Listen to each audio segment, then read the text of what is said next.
संसार में, पूरे ब्रह्मांड में जो बैलेंस बना करके रखते हैं उनका नाम है ईश्वर। और पृथ्वी लोक में जो बैलेंस बना करके रखते हैं वो है शुक्र प्रधान तुला राशि के जातक। तुला राशि का सिंबल ही तराजू है। हर चीज़ में बैलेंस बनाते हैं ये लोग।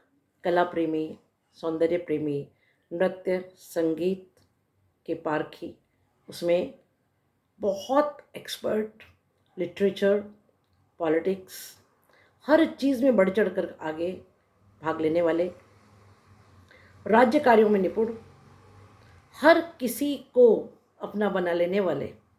इनकी पर्सनालिटी, इनका ऑरा ही ऐसा होता है कि अगर ये किसी से मुस्कुरा करके एक बार बात कर लें तो वो आपका अपना हो जाता है। आर्टिकुलेशन, प्रेजेंटेशन, किसी चीज़ को कहाँ कैसे प्रेजेंट करना है, सबसे बड़े डिप्लोमेट्स तुला राशि वाले होते हैं। जहाँ कोई भी किसी भी बात को मनवाने में हार जाए वहाँ इन्हें भेज दीजिए, ये दुश्मन के घर से भी मुस्कुरा करके काम निकाल के ले आएंगे। तो ऐसे हैं तुला राशि के जातक। बात करते हैं कैसा रहेगा तुला राशि के जातकों का वर्ष 2024। नमस्कार, स्वागत है आपका दीपक ज्योतिष में और स्वागत है मेरे चैनल 21st सेंचुरी मॉम में। जब हम वर्षफल की बात करते हैं तो हम उन बड़े ग्रहों की बात करते हैं जिनका मूवमेंट बहुत स्लो होता है, जैसे जुपिटर, सैटर्न, राहु और केतु। ऐसा नहीं है कि बाकी ग्रहों का इम्पैक्ट नहीं होगा, डेफिनेटली होगा, लेकिन इन 4 ग्रहों को मैं डिटेल में डिस्कस करूंगी और बाकी ग्रहों के बारे में भी आपको डेफिनेटली बताऊंगी, लेकिन उनके बारे में मैं आपको टोटलिटी में अभी बताऊंगी और बाद में मैं हर महीने का राशिफल आपके सामने प्रेजेंट करूंगी। अभी हम देखना चाहते हैं कि at a bird's eye view पूरा साल टोटल आपके लिए कैसा रहेगा। तो सबसे पहले मैं आपको बहुत मोटी मोटी बातें बताऊं, उसके बाद ये प्लैनेट्स डिस्कस करूंगी कि कौन से प्लैनेट का इम्पैक्ट क्या रहेगा। देखिए, सबसे पहले तो मैं कहना चाहती हूँ कि ये जो हम बताते हैं ये गोचर के हिसाब से है। गोचर मतलब आकाश में पिंडों का मूवमेंट कैसा होगा, उसका एक ओवरऑल इम्पैक्ट पूरी ह्यूमैनिटी पर जो होगा वो हम डिस्कस करते हैं। लेकिन जो गोचर है वो तो करोड़ों लोगों के लिए है। इसका एक्यूरेट इम्पैक्ट कैसा रहेगा आप पर, ये आपके जन्म लग्न या आपकी जन्म कुंडली पर निर्धारित है, उस पर निर्भर करेगा। क्योंकि अगर आपकी जन्म कुंडली में ग्रहों की परिस्थितियां अच्छी हैं, अच्छी जगह प्लेसमेंट है, अच्छी उन पर दृष्टि है, आपकी महादशा या अंतर्दशा अच्छी चल रही है, तो इनके रिजल्ट्स बहुत अच्छे मिलेंगे। लेकिन अगर अच्छी स्थिति ग्रहों की नहीं भी है या आपकी महादशा या अंतर्दशा बहुत अच्छी नहीं भी चल रही है, तो भी इसके मीडियोकर रिजल्ट्स तो आपको मिलेंगे। तो बात करते हैं आपके जुपिटर से, यानी कि गुरुदेव बृहस्पति से। बृहस्पति आपके 7th हाउस में विराजमान है, जो कि आपका लाइफ पार्टनर का घर है, बिजनेस पार्टनर का घर है, आपकी साझेदारी का घर है। इन परिस्थितियों में आपके लाइफ पार्टनर के साथ रिलेशंस बहुत अच्छे बनेंगे, नए बिजनेस रिलेशंस बनेंगे, आप नई बिजनेस रिलेशनशिप्स क्रिएट करेंगे। और जो आपके लाइफ पार्टनर है वो भी और जो बिजनेस पार्टनर है वो भी बहुत ऑनेस्टली आपका साथ देंगे, बड़े अच्छे आपके सामने प्रपोजल्स रखेंगे, विचार रखेंगे और बहुत ईमानदारी के साथ इस बिज़नेस को आगे बढ़ाएंगे। या आपके लाइफ पार्टनर आपके लिए बहुत अच्छा कुछ करेंगे। बात करते हैं जुपिटर की दृष्टियों की, तो 5वीं दृष्टि आपके लाभ भाव पर है, इच्छा पूर्ति भाव पर है। तो जब गुरु की दृष्टि 5वीं इच्छा पूर्ति पर हो, तो जो इच्छाएं बहुत समय से, बहुत सालों से आपकी थी कि मेरी लाइफ में ऐसा हो जाए, मेरे बच्चों का ऐसा हो जाए, मेरा जॉब ऐसा हो, करियर ऐसा हो, मेरे पास ऐसा घर हो, ऐसा वाहन हो, वो इच्छा पूर्ति इस समय आपकी होगी। बात करते हैं 7वीं दृष्टि की। 7वीं दृष्टि क्योंकि आपके 1st हाउस पर, जो कि हमारा अपना सेल्फ का घर है, तो आपका आध्यात्मिक उत्थान होगा, आपके विचार बहुत पवित्र होंगे, आप कुछ एजुकेशन में अच्छा करेंगे, आप के संतान का एक अपलिफ्टमेंट होगा किसी भी फील्ड में। वो जॉब में है तो, वो अगर स्टडी कर रहे हैं तो, वो शादी के लायक हैं तो, या वो कोई प्रॉपर्टी खरीदें, उनका टोटल अपलिफ्टमेंट, उनकी एजुकेशन हायर होगी, उनकी लाइफ अच्छी होगी और आपका अपना खुद का एक आध्यात्मिक उत्थान होगा। आप as a broader personality, as a broader spectrum में अपने आप को प्रेजेंट कर पाएंगे। अपने खुद के कैरेक्टर के, अपने खुद के पर्सनैलिटी के ऐसे एस्पेक्ट्स जिन्हें आप अभी तक नहीं जानते थे, वो आपके सामने आएंगे and you will emerge as a great person. बात करते हैं जुपिटर की 9वीं दृष्टि की, तो क्योंकि 3rd हाउस पर है, जहाँ धनु राशि है, जो कि बृहस्पति की खुद की राशि है ना। धनु 9th हाउस होता है कुंडली में, कालपुरुष की कुंडली में, जो कि भाग्य भाव का स्वामी है। तो आपके जो 3rd हाउस से रिलेटेड चीज़ें हैं, आपके छोटे बहन भाई, आपके पड़ोसी, उनको भाग्योदय होगा और छोटी यात्राओं से आपको लाभ मिलेगा। बात करते हैं राहु की, तो राहु आपके 6th हाउस में शत्रु हंता योग बना करके बैठे हुए हैं। बहुत सुंदर स्थिति है। पूरा साल खूब शत्रु बनेंगे, बहुत सारे षड्यंत्र चलेंगे आपके खिलाफ, लेकिन आप उन शत्रुओं से पराजित नहीं होंगे। शत्रुओं का विनाश आप अपनी आंख से होते हुए देखेंगे, क्योंकि छठा घर आपके रोग, ऋण और शत्रु का घर है। तो कोई ऋण आपका बहुत समय से था जो जिसे आप चुका नहीं पाए थे, तो वो पूरा होगा। और नया ऋण अगर आप लेना चाहते हैं तो आपको बहुत ईजीली झटके में मिल जाएगा।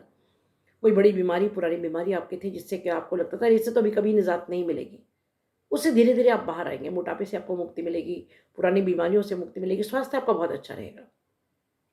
बात करते हैं राहु की दृष्टियों की, तो राहु की 5वीं दृष्टि क्योंकि 10th हाउस पर है, तो 10th हाउस में राहु का होना या 10th हाउस पर दृष्टि होना बहुत अच्छा मानते हैं। कर्म के क्षेत्र में आप अपने आप को एस्टेब्लिश कर पाएंगे। एक ऐसा नया काम, नया बिजनेस, नया जॉब, नया प्रोजेक्ट, नए एक्सपेरिमेंट्स आप करेंगे जिसमें आप सक्सेसफुल होंगे। राज्य से आपको लाभ होगा, पिता से लाभ होगा, और आप अपनी पैतृक संपत्ति की ओर बढ़ेंगे और अपने पैतृक संपत्ति से भी आपको बेनिफिट मिलेगा।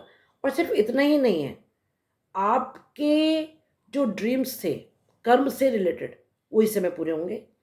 राहु की 7वीं दृष्टि क्योंकि आपके 12वें घर पर है, तो विदेशियों से लाभ होगा, विदेश से आपके संबंध बनेंगे। एक्सपोर्ट से रिलेटेड, इंपोर्ट से रिलेटेड आप कोई काम करना चाहते हैं, उसमें आपको बेनिफिट मिलेगा। और आपका सोल का अपलिफ्टमेंट होगा, क्योंकि वहाँ केतु है। केतु 12वें घर में मोक्ष प्रदान करता है, आपको आध्यात्मिकता की तरफ लेकर के जाएगा। बात करते हैं राहु की 9th दृष्टि की, तो राहु की जो 9वीं दृष्टि है वो आपके धन भाव पर है। अचानक धन प्राप्ति, बिजनेस से, दोस्तों से, मित्र से, कहीं कोई पुराना पैसा जो आपको लगा था अरे तो मर गया, कभी लौट करके नहीं आएगा, अब वो एक पैसा आपका लौट करके आएगा। और सिर्फ आएगा ही नहीं, वो जुड़ेगा भी, क्योंकि 11वां भाव आपका आय का है और दूसरा घर धन भाव, ये जुड़ने का घर है। ये आपके कुटुंब का घर है। कुटुंब जनों में जो बहुत समय से कुछ प्रॉब्लम्स चल रही थी, अचानक उनका मूड बदलेगा और वो प्रॉब्लम्स सॉल्व हो जाएंगी। एक उनको बुद्धि आएगी, कुछ आपको बुद्धि आएगी, और आप बहुत डिप्लोमेटिक हो जाएंगे अपनी वाणी में। आप वो हैं जो शत्रु के घर से भी विजय प्राप्त करके, मीठे मीठे बोल करके, मुस्कुरा करके आएंगे, और शत्रु आपको गले लगा करके विदा करेगा, क्योंकि दूसरा घर आपका वाणी का भी घर है। और जब राहु की दृष्टि दूसरे घर पर हो तो हम बहुत डिप्लोमेटिक हो जाते हैं। तो आप बहुत डिप्लोमेसी से अपने सारे काम निकाल पाएंगे, जो कि एक बहुत अच्छी बात है।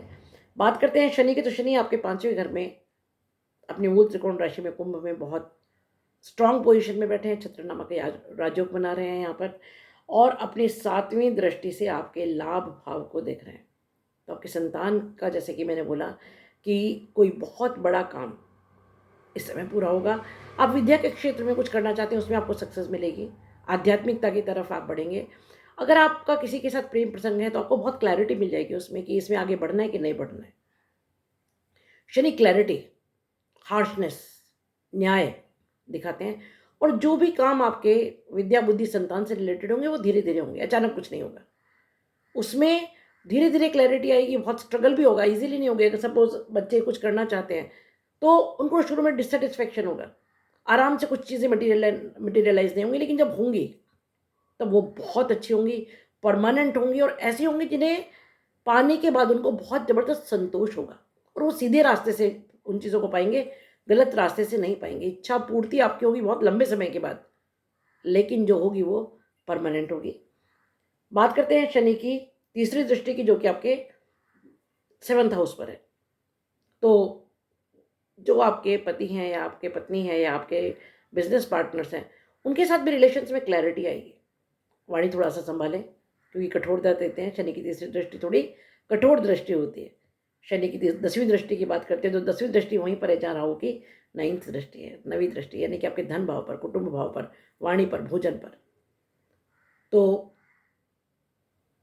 कुटुंब में, जैसा कि मैंने कहा, कि वापस से यूनिटी आएगी। सिर्फ इतना ही नहीं होगा, धन जो भी आएगा वो जुड़ेगा। आप कोई भूमि खरीद सकते हैं, नई भवन खरीद सकते हैं, वाहन खरीद सकते हैं। और धन के साथ साथ, क्योंकि 2 क्रूर ग्रहों की दृष्टि यहाँ पर कुटुंब में है तो छल प्रपंच तो होंगे, बहुत सारे आपके अगेंस्ट प्लॉटिंग होगी, बहुत सारे षड्यंत्र होंगे, लेकिन आप उससे बच करके बहुत आराम से बाहर निकल आएंगे, क्योंकि राहु आपको छल बुद्धि देंगे, आपको डिप्लोमेसी देंगे और आप उससे बाहर निकल पाएंगे बहुत अच्छी तरह। खान पान का विशेष ख्याल रखिएगा, क्योंकि राहु की दृष्टि जब 9th हाउस पर होती है तो राहु मदिरा पान मांसाहारी बनाता है, या ऐसी कोई चीज़ें जो आपके स्वास्थ्य को नुकसान करेंगी। तो खाने का विशेष ख्याल रखिए, संभाल करके रखिए अपनी स्वाद ग्रंथियों को। उन्हें कहिए बाद में निपटेंगे, अभी नहीं। बात करते हैं केतु की, तो केतु आपके 12th हाउस में है, अध्यात्म की तरफ लेकर के जाएंगे आपको। आपको नए लोगों से मिलवाएंगे, विदेशियों से मिलवाएंगे। और केतु अचानक के कारण है, अचानक बहुत सारी चीज़ें आपकी लाइफ में होंगी, अचानक ऐसे नए लोग आपकी लाइफ में आएंगे जो बहुत कुछ आपको दे जाएंगे, बहुत कुछ आपके लिए कर जाएंगे। लंबी यात्राएं डेफिनेटली होंगी, उन यात्राओं से लाभ होगा। अब मैं बात करती हूँ बाकी ग्रहों की, सूर्य, बुध, शुक्र और मंगल, उनके इम्पैक्ट्स कैसे रहेंगे, तो उसके बारे में एक ओवरऑल डिस्कशन मैं करूँगी। देखिए, ये साल बहुत स्ट्रगल से भरपूर रहेगा, लेकिन बिना मेहनत किए ज़िंदगी में कुछ मिलता कहाँ है। पर एक मज़े की बात यह है कि आप अपने आप को बहुत स्ट्रांगली, बहुत ही स्ट्रांगली एक पटल पर, एक प्लेटफॉर्म पर, एक स्टेज पर इस तरह एस्टेब्लिश कर पाएंगे कि जैसा आप कभी नहीं कर पाए थे। ऐसा मान लीजिए कि ज़िंदगी भर के ज्ञान को और तजुर्बे को, जितना भी आपने सीखा है, आप इस समय अपनी परफॉर्मेंस में, अपनी पर्सनैलिटी में एडअप करके अपने आप को लोगों को प्रूव कर पाएंगे। और सबसे बड़ी बात क्या है कि आपने हमेशा दूसरों के लिए किया है, इस साल आप खुद के लिए करेंगे। मैं इसको स्वार्थी होना नहीं कहती हूँ, आप दूसरों के लिए कीजिए वो तो ठीक है, लेकिन आज इस शरीर से ही आप किसी के लिए कुछ करेंगे ना, तो आप अपनी ब्यूटी पर, अपनी एजुकेशन पर, अपनी ग्रोथ पर, हो सकता है आप कुछ नए कोर्सेज करें। आप अपने वॉक को लेकर के, एक्सरसाइज को लेकर के, अपने ड्रेसेस को लेकर के, या फिर लोगों के साथ आपके जिस तरह का इंटरेक्शन है उसको लेकर के बहुत नयापन होगा आपकी पर्सनैलिटी में। आपका aura will shine up like anything. आप एक नई आकृति, अपनी एक नया, अपना प्रभुत्व, अपना एक नया ऐसा रूप देखेंगे जो आप अभी तक नहीं देख पाए थे। बाकी लोग भी देखेंगे उसको, और आप अपने आप को ज़बरदस्त ढंग से प्रूव करेंगे। सबसे बड़ी बात है स्टेबिलिटी आएगी लाइफ में। आप बहुत समय से इधर से उधर, उधर से इधर डोल रहे हैं, आपको समझ नहीं आ रहा है कि मेरा अल्टीमेट गोल ऑफ लाइफ क्या है, मुझे फाइनली करना क्या है, या मैं आखिर कहाँ टिकूँ। तो अब टिकने का समय आ गया है, और ईश्वर आपको बहुत ज़बरदस्त उसकी इंट्यूशंस देगा। आप हेल्पिंग रहेंगे लोगों के लिए, खुद के लिए करेंगे लेकिन दूसरों के लिए फिर भी करेंगे। और संतान के लिए बहुत अच्छा समय है। यदि आपके संतान के कोई काम रुके हुए हैं तो इस समय बहुत ज़बरदस्त तरीके से वो पूरे होंगे, और आपको इस साल एक सबसे बड़ी चीज़ जो होगी वो होगा एक संतोष की प्राप्ति, सेटिस्फेक्शन में होगा। क्यों? क्योंकि कुल मिलाकर के ग्रहों की स्थिति आपको इस साल बहुत बड़े अचीवमेंट्स देने वाले हैं। अगर मैं कहूँ कि this will be a golden year तो वो कम है। I will say this will be a diamond year for you. Wish you all the best. Stay happy, stay blessed. अगर आपको मेरा वीडियो पसंद आया है तो लाइक कीजिए, शेयर कीजिए और सब्सक्राइब करना मत भूलिए। Love you guys. Stay happy, stay blessed.